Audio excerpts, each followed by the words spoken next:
Good day, welcome to Cara Farm again in Barili, Cebu, no? Another day, another adventure. Ang topic natin ngayon is about uri ng kambing, no? The dairy type.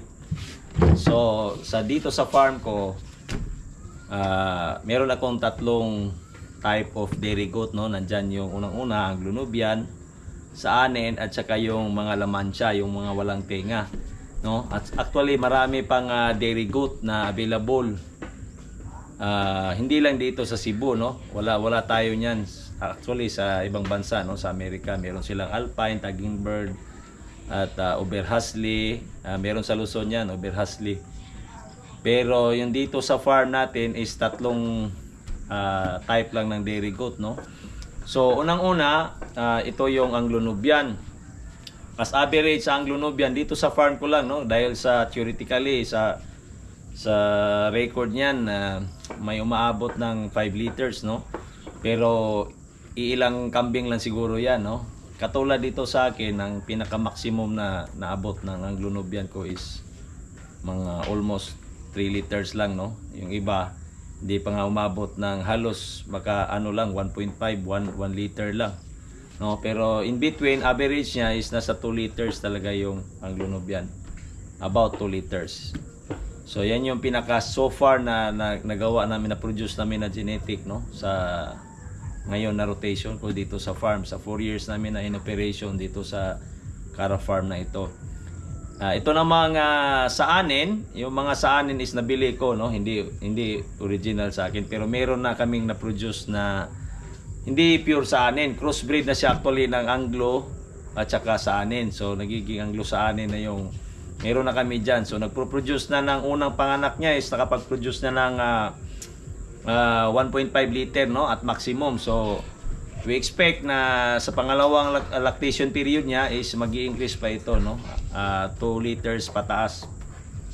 Ang pangatlo na in-introduce namin is yung Lamancha, yung mga maliliit ang tenga. Hindi actually walang tenga or pinutulan ng tenga, may tenga talaga yan, maliit lang, no. Yan yung Lamancha. Yung Lamancha, kapo-produce lang namin this year ng mga duwiling. So, nag-i-expect kami, as nakikita namin doon sa ibang farm, na talagang maganda yung output ng Lamancha, no?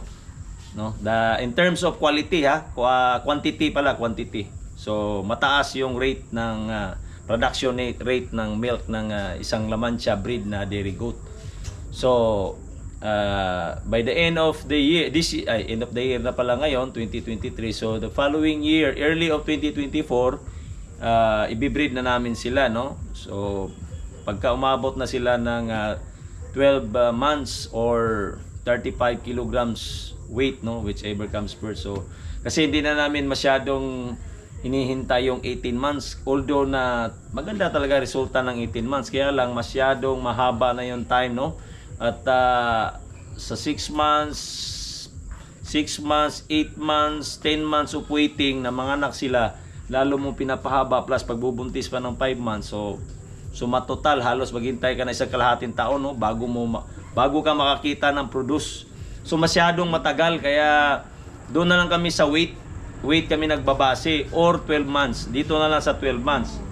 Kasi para mabilis yung ano natin, dahil inintay natin yung gaya ng pre-practice namin dito, 18 months, napakatagal. At hindi masyadong matagal tayong maka-income, no?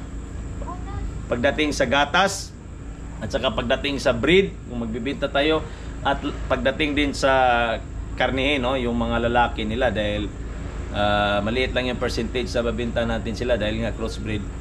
Maliit lang yung percentage, no? Kaya most likely mag-meet sila. Matagal tayo makaslaughter kung 18 months ang hintayin natin bago natin sila buntisin, no? Dahil may plus 5 months pa na lactating period. So matagal, gestating period pala. So matagal. Kaya 12 months or 35 kilograms. Ngayon, so pagdating sa quantity, ibig sabihin sa dami ng gatas ang Anglo-Nubian, no? 2.5 2 liters.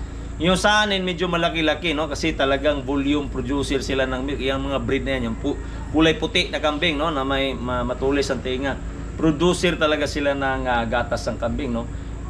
Kaya lang in between ng Nubian, masarap ang Nubian dahil nga mataas yung protein yan. Yung protein ng Nubian is mataas, no? Sa saanin naman, marami yung gatas niya. Hindi naman masyadong masarap kasi parang kumbaga nagtimpla ka ng kape, yung kape na hindi masyadong puro, no? Yung kumbaga mas marami pa yung tubig kaysa yung cream ng milk. Pag pinaghalo mo sila, so quantity, you are talking now quantity, dami, at saka yung lasa mag-i-improve.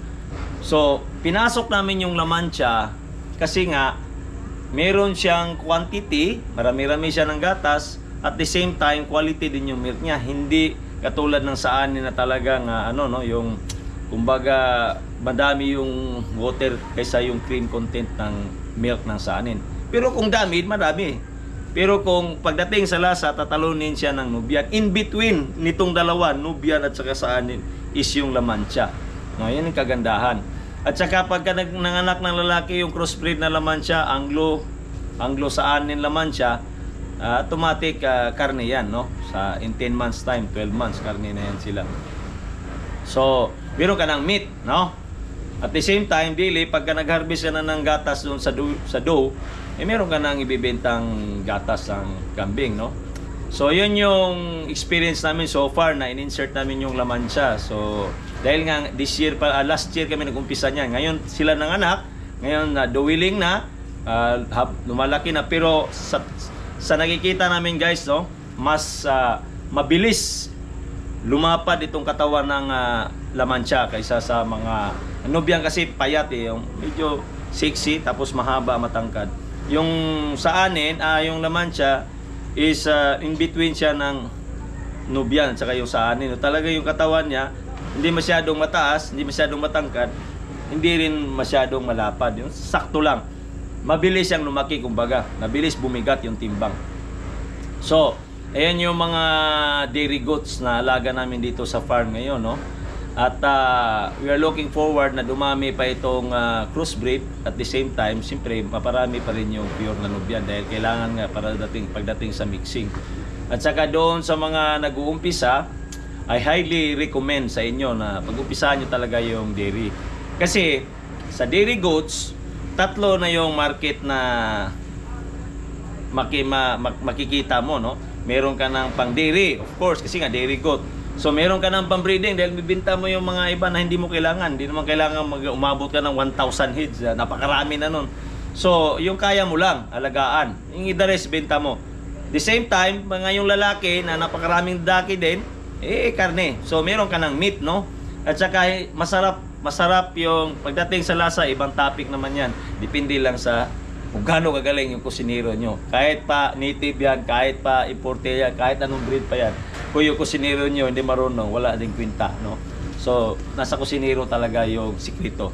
Huwag na natin pag-usapan yung karne, native o ano. Basta kusinero. Yung magaling yung kusinero, sasarap yung luto ng kambing, no? Kasi marami nang nag-order sa akin yan. Hindi ako first time, no? So meron na tayong proof na magaling talaga ang masarap din ang karne ng lamansya, no? At saka na-produce na rin yan ni Secretary Piñol. Kung nakikita niyo yung post niya, magaling. Basahin nyo na lang, ayaw ko nang i-detail yun one by one. So napakaganda ng ng dairy goat kumpara doon sa meat type, no? Kasi tandaan nyo, mahal yung bili nyo. Hindi naman, walang bibili niya kasing mahal. Siguro bibili isa sa lugar nyo, isa lang yan, siguro dalawa. Marami na yung 5. Hindi maka-afford yung, lalo na dito sa probinsya, no, sa Cebu, hindi maka-afford na yung mga presyo ng nasa Luzon, no. So hindi tayo maka-afford dito. Kaya ang tinatarget ko yung mga sakto lang yung budget, no, yung hindi nila kaya yung masyadong mataas, but at the same time you are getting the good quality of our breed, no, dahil ito pang-4 na generation nito, marami na akong barako na in-insert diyan. Ito sila nasa pang-4 na ako na barako. Ibig sabihin na mix na yan yung mga alaga ko diyan ng 4 genetics na, no, 4 na ibang lahi. Tsaka siyempre nag-invest ako sa mga buck, no, dahil maganda na yung nandyan. Kaya pagdating naman sa inyo, kayo din na magpaganda. So hindi ibig sabihin na automatic yung nakikita nyo sa iba na breeder na merong 5 liter, baka sa 100 isa lang yan, no? or dalawa lang yan, or hindi lahat, no? Hindi 100, 100 din ganun, hindi ganun. So, natural, yung anak niya, hindi nila ibibigay sa inyo. Nag-umpisa pa lang kayo eh. Bibigay nila yan, yung kaya nilang i-let go, no? Hindi rin reject, kasi yung reject, slaughter yan eh. Yung kaya nilang i-let go ba na pwede nilang ibenta. Ganun talaga. So, unless kung talagang matindi yung pagkakaibigan nyo sa breeder na yan, bibigyan ka ng anak nung nag-produce ng 5 liter o 3 liter o 4 liter. So, which is unlikely to happen, no? So, ikaw na bago is masarap din yung pakiramdam na makaproduce ka ng quality breed mo, no? Na ikaw yung nag-insert, ikaw namili ng barako, saan farm ito, i-inject ko itong genetic na ito hanggang gumanda yung mga stock mo sa herd mo, no? Sa farm mo. So, ganun talaga yung proseso, hindi automatic, no? Hindi ibibili ka ng sapatos na Luka Doncic, no, na Jordan, automatic pagdating mo doon kuha ka the same Luka talaga. Hindi ganun sa livestock, no. So you have to learn the process. Yun yung proseso. So, yun talaga yung real talk, no, real proseso. Pero number 1 is dairy. Bakit? Kasi nigatas ka na, may breed ka pa, may pang slaughter ka pa sa dulo. So tatlong ibon sa isang bala, no, ng tirador ang tatamaan mo. So yun ang pagaganda sa dairy goat. So ipapasyal ko kayo later, no, dito sa kambingan ko. So maganda na yung forage, no. Develop nyo rin yung forage, ha. Huwag nyo kalimutan yung forage. Simple lang, huwag nyo nang halu-haluin na masyadong marami. Yung nakatutok doon sa dairy consumption, dairy quality ng mga kambing nyo. So itutur around ko kayo at naway makakakita ulit kayo ng inspirasyon. At the same time, mamotivate kayo, no, to go on farming, lalo na sa livestock. Dahil hindi naman masyadong malawak itong farming, no, kung ano-ano itatanim mo. Masyadong malawak. So dito, nag-focus lang ako sa dairy, no. Awan ng Diyos, itong farm na to is nasa 4 years na, no. So, nag-aalaga kami ng kambing siguro about 8 years, 7 years. Ganyan na, no. So, mahaba-haba na rin yung experience. At saka yung mga tao ko, hindi ako nagpapalit. Since na nag-umpisa ako dito, sila pa rin yung mga tawang ko. So, kabisado na nila lahat. Ano na lang, minimal na lang yung ano ko, no, yung participation. Yung nagmo-monitor na lang ako sa breeding. So, ayan guys, itutur ko kayo around dito sa farm ko at naway marami kayong mapulot na aral on this vlog, no. Okay guys, so ito yung mga no, yung mga crossbreed namin na Anglo-Nubian sa anin, La Mancha. Ito yan sila, no. Puro yung mga duwiling. Ayan sila, no. So next year ibibreed na namin to sila, no, na La Mancha din. So dalawa man yung La Mancha back namin dyan. So titingnan natin kung yung production ng milk nila, no, status. So to update pa yan in due time. So ito yung mga Anglo-Nubian. Yan, yung mga mahabang tinga as usual, kagaya yan. At yun yung sa anin, no. Ayan yung sa anin. So ayan talaga, malakas gumatas yan. Queen of dairy goat yan eh. Pero yun, na-cross na namin yun. Yung pinakaunang cross namin, no, na Anglo sa anin.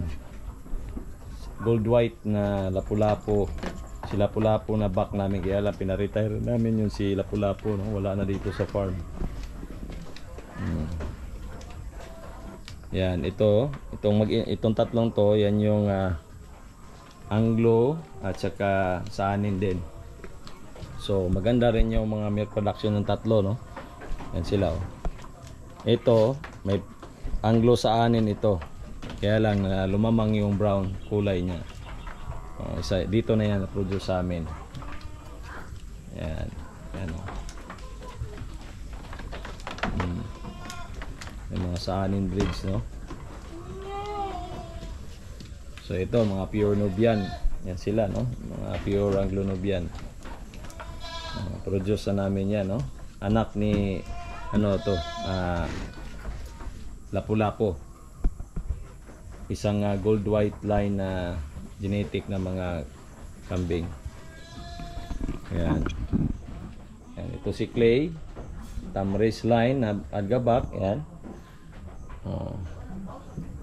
Mini-breed na namin ngayon itong isa na pure Anglo-Nubian. Ito naman si Stephen. Isa itong 6M Galaxy line na pack, no? Adgabak. Yung isa doon na nakahiga, ngayon yung pure na laman siya namin na barako, si Doraemon Green. Ayan, si Doraemon. Sumilip si Doraemon. At ito yung mga pure Anglo. Ayan. Na breed namin dito sa farm, no? Ayan. Ito may lahing sa anin na rin ito. So watch out for the milk production during the time na manganak na siya, no? Dahil yan, for breeding para namin ito mga nasandito sa room na to. Ito naman yung available na barako. Ito isang gold white line, anak to ni Lapu-Lapu. Itong dalawang ito, black at saka itong brown na yan, yan yung mga anak ni Clay, no? Yung black doon sa likod, yan yung anak ni Lapu-Lapu. So kahit na parehas sa kambing, makikita mo sa itsura, no? Kung kanino yung, kung sino yung tatay diyan sa ilong nila, yung marker ni, yan yung trademark ni Clay. Yan, no? Isang Tamris line na Adgabak. Yan, ito Clay din ito. So Clay at saka Lapu-Lapu. Kahit na magkaparehas yung kambing yan, magkaiba yung mukha niyan. So ito yung mga Lamancia. Ito yung mga crossbreed namin na Lamancia. Ang tatay niyan, yan, tatlo ito sila dito na natitira na crossbreed Lamancia, Anglo Lamancia. So ang tatay niyan, yan si Jong, ito. Yan. Ito si Jong, oh. Alam ni kasi ni Jong na may naglalanding babae doon, may naghihip, kaya ito siya naglalaway doon sa isa. Kaya lang pure Nubian yun, kaya binigay namin dito kay Clay. So yan guys, no? Yan yung senaryo ng farm, oh. Yan sila nakasilip, oh. Gusto nila kumain. Walang kabusugan. Ayan, oh.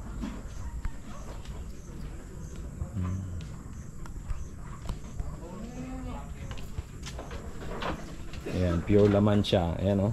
Maliit yung tenga, no? Hindi walang tenga, may tenga yan, kaya lang maliit. Yan talaga yung ano niya, type niya. Ayan naman, oh. Yan yung mga saanin, no? Matulis yung tenga. Yung Lamancia, ayan, maliit yung tenga. Hindi wala, ha, meron yan, tenga pa rin yan, kaya lang maliit. So ayan guys, no? Ayan.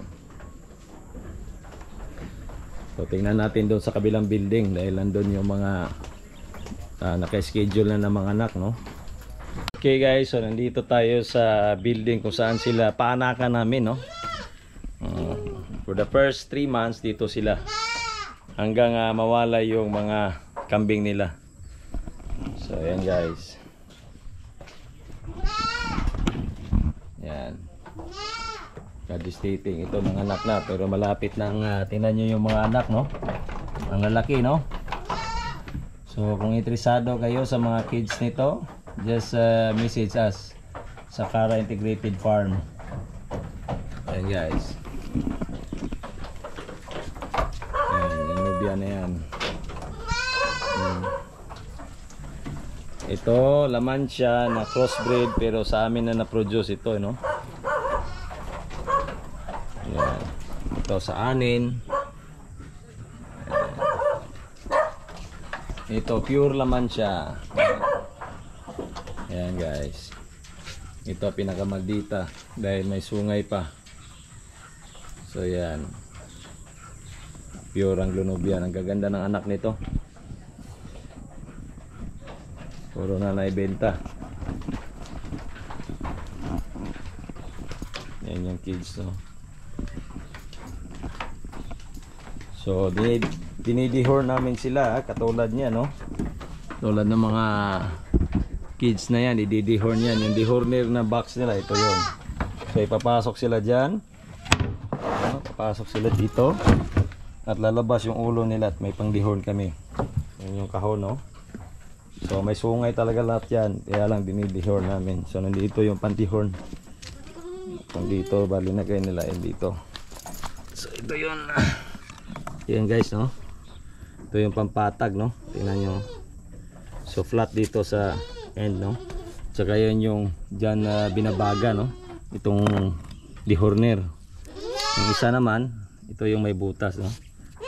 Ayan guys, sakto yung may maliit na butas, no? Kapang sunog sa sungay nila. The reason bakit tinidihorn, kasi para maganda tingnan. Pangalawa, hindi matapang, no? Hindi siya hari-harian, hindi siya makadisgrasya or siya ang madisgrasya dahil sa sungay niya. Si maldita yan pagka ano yan, may sungay, kaya tinatanggal yan para gumanda, ganda tingnan, at saka hindi tayo mag-aksidente, no? Yan, no? Tulad yan, pag yan hindi namin do pinapasama sa maramihan, no? Kasi siya talaga yung reyna. O, tingnan nyo yung walang sungay, di ba? Maganda tingnan. O. O, tulad niyan, kahit yung laman siya. So, iba talaga yung walang sungay, no? Nadihor na. Tulad niyan, no? O. Diba? So, bago kayo bumili, no? Isabay nyo yung pagpaparami ng forage nyo, kagaya niyan, no? Non-stop planting ng forage. Puno na yan, indigo at saka mulberry. Halo-halo na. Pag nag-harvest sila dyan, may napir, may indigo fera doon, may mulberry dito, no? So halo-halo na yan dito sa farm, guys. Alright, so much.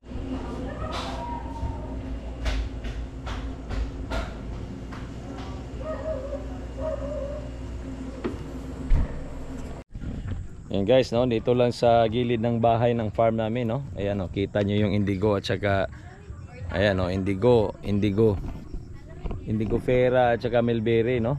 Para isang puntahan lang ng farmer namin sa mix na forage yung magkakain ng mga kambing, no. Ayan, no.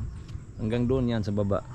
Dito pa sa harapan ng bahay, gilid ng goat house. Ayan, no. Puro green na, no. So ganyan lang yung farming. Habang nag-i-enjoy kayo, gumaganda rin yung paligid dahil marami ng tanim. So meron pala akong tanim na kawayan dito, malaki na. Taninim ko to noong panahon ng pandemic. Maliit pa lang. Ayan, no, kawayan, malaki na, no. So talagang nag-try pala, nakakatuwang tingnan, guys, no. Ayan, kawayan na yan, no.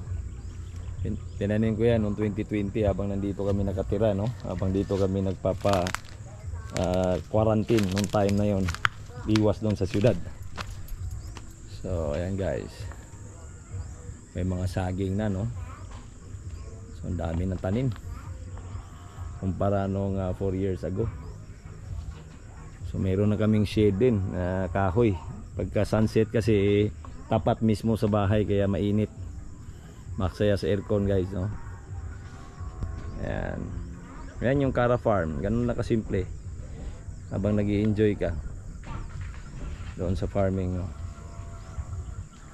Okay guys, no, katulad ngayon meron kaming order na meat. So isang styro na meat ito, yan, no.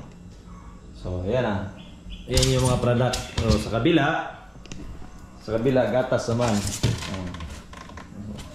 So kita nyo guys, no? Ito paano, meron talaga. So yan yung sekreto ng dairy industry, no? Basta alagaan nyo lang yung kambing nyo. Katulad yan, no? Kikita nyo yung forage na yan, no? Dito sa tabi ng bahay, no? Tabi ng milk plant is mulberry. Tsaka doon indigo fera, kita nyo. So ganyan lang guys, no? So marami pang inputs ang makukuha nyo dito sa Cara Farm. Alright guys, so malis na kami sa farm, no, and we are heading home na. So that's it for today. I will end this vlog, no, dahil pauwi na rin kami at i-deliver namin itong mga goat meat, no, dahil bukas November 1 maraming order daw doon sa restaurant na order sa amin. So suki na namin actually yung mga yan. So pagdating sa market, pagka kilala ka na at makikilala ka talaga dahil may kambing kay, Hindi na problema yung marketing, no? Hindi na masyadong problema. Problema pa rin, pero may bibili talaga. So that's it, guys. I hope you learned something about this vlog today. And start lang kayo, no? Huwag kayo mag-alala. Just go on with the flow. Ciao. Bye bye, Mang. Say bye. Bye.